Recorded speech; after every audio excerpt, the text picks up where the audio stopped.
Good morning, friends. This is a big week. We're going to school for 5 days this week. Who's excited? I know I am. We're also going to be talking about the letter S, and we're going to be learning about how houses get built and what kinds of things people use to build houses. We've talked about it a little bit when we've looked at pictures of different homes, right? Today I'm going to read this story. It's called How a House is Built, and it's written by Gail Gibbons.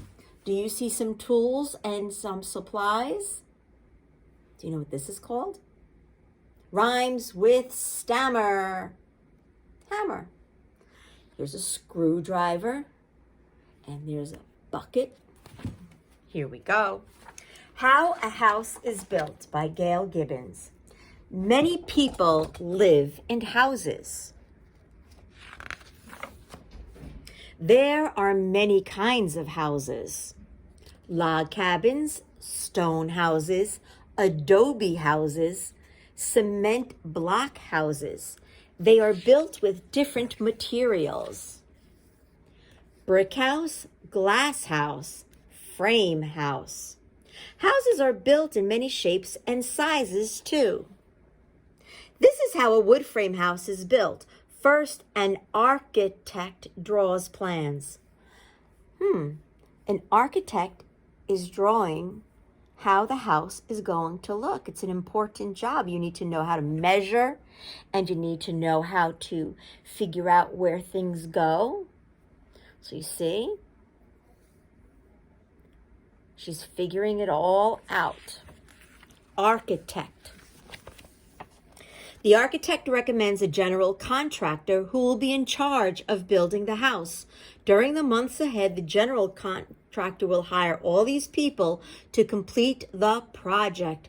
Look at all of the people that are involved in building a house. The general contractor makes sure everything is done according to schedule.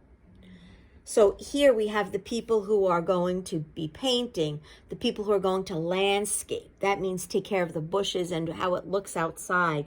A plumber is the person that takes care of the pipes and the water system. The mason puts the blocks together if you're bricking or using cement. The electricians, heating specialists, septic crew, carpenters, just so many people here. Oh my goodness, so many people are involved. At the construction site, the surveyor measures for the foundation. The foundation is the most important part of the house because if you don't have a good foundation, your house won't stand. We're going to talk about that in blocks. So this man is in charge of taking measurements, and your measurements have to be exact. Otherwise, things don't work right. It's important. Measure twice, cut once. My brother's a carpenter. He taught me that. At the construction site, the surveyor measures for the foundation. He hammers wooden stakes into the ground where the corners of the house will be, and a well is being drilled. The well is what brings water. The heavy equipment operators come rumbling up the road. They dig a hole where the foundation will go. The foundation will support the weight of the house. So here's the heavy equipment operator. He's digging. Next, the foundation builders arrive. They dig trenches around the edges. Then they line the trenches with boards to make a form. Trucks move into place and pour concrete. Yep. When the concrete is hard, the boards are removed. This is the footing for the foundation. The footing will give the house a firm base. Then the foundation builders build forms on the footing for the foundation walls. The concrete trucks come and go to fill those forms. The concrete floor of the basement is poured all over and smoothed over. So it's a lot of steps and a lot of process. The forms are removed when the concrete is hard. Tar is smoothed on the outside walls so moisture, that's wetness, can't get inside. Then the bulldozer pushes or backfills the dirt up against the outside of the foundation. So they take away the dirt, they put tar along where the concrete is, and then they push the dirt back to help hold it up. Makes sense. The septic system crew arrives. They dig a hole and lower a septic tank into it. A pipe goes from the basement to the septic tank. Septic tanks hold your pee and poop, and your water when you flush or when you shower or when you do dishes. A septic tank is very important if you want to have an indoor bathroom and sink, right? The waste from drains in the house will flow into the septic tank. Here comes the carpenter crew. Out come their tools. They bolt down boards called the sill to the top of the foundation. Then they hammer heavier boards called joists into place. You see that? Here's the joist. It's what's going to hold up things. The carpenters nail sheets of plywood into the joists, making what is called a deck. It is the floor of the house. Next, they begin to frame the house. They study the architect's plan. They saw pieces of wood to their correct sizes. Must be right. They nail together an outside wall of the house. The carpenter crew pushes the wall up and nails it into place. Do you see how they did that? Another wall goes up and another. Finally, the walls are all in place. Do you see how many walls there are in this rectangle shape? 1, 2, 3, 4. And then there's holes for a window and a hole for the door. Now the carpenters frame the roof. Roof rafters are nailed to the ridge board. Soon the framing of the house will be complete. They begin to enclose the house by nailing sheets of plywood to the outside of the frame. This is called sheathing. Then they saw out the spaces for the windows and doors. Felt paper is nailed to the outside of the plywood to keep moisture out. On the roof, a carpenter is busy nailing down shingles. Other carpenters nail clapboard siding to the sides of the house. Day after day, the work continues. The mason is almost finished building the chimney. See what that's made out of? That's made out of bricks.